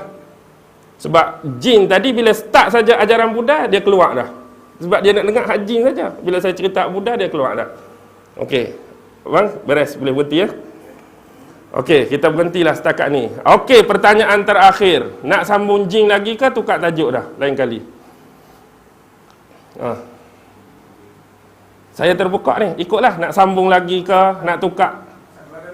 Ada lagi sambung? Memang ada lagi lah. Sebab dia lagi ramai pada kita, memang tak berkehabisan. InsyaAllah ada lagi. Kita akan cerita lepas ni cara-cara siap, cara-cara yang siap, bagaimana nak buat. Tapi jangan buat lah. Ni hak mereka buat lah. Hak mereka buat jalan yang salah, jalan yang sesat. Cuma kita nak tunjuk cara. Dan bagaimana kita nak cam seseorang tu dirasuk, bagaimana kita nak cam dalam rumah tu ada penghuni lain selain daripada kita, insya-Allah. Wabillahi taufiq wal hidayah. Wassalamualaikum warahmatullahi wabarakatuh. A'udzubillahi minasyaitonirrajim. Bismillahirrahmanirrahim. Allahumma innaka ta'lam anna hazihil qulub qad ijtama'at ala mahabbatik waltaqat ala ta'atik wa tawahadat ala da'watik wa ta'ahadat ala nusrati syari'atik fawasikillahumma rabitataha wa adimuddaha wahdiha subulaha wa amla'ha binurikal ladzi la yakhbu washrah suduraha bifaidil imani bik wa jamili tawakkuli alaik wa ahyiha bima'rifatik wa amitha ala syahadati fi sabilik innaka ni'mal maula wa ni'man nasir wa sallallahu ala sayyidina Muhammad wa ala alihi wa sahbihi wa sallam walhamdulillahi rabbil alamin. Allahu akbar.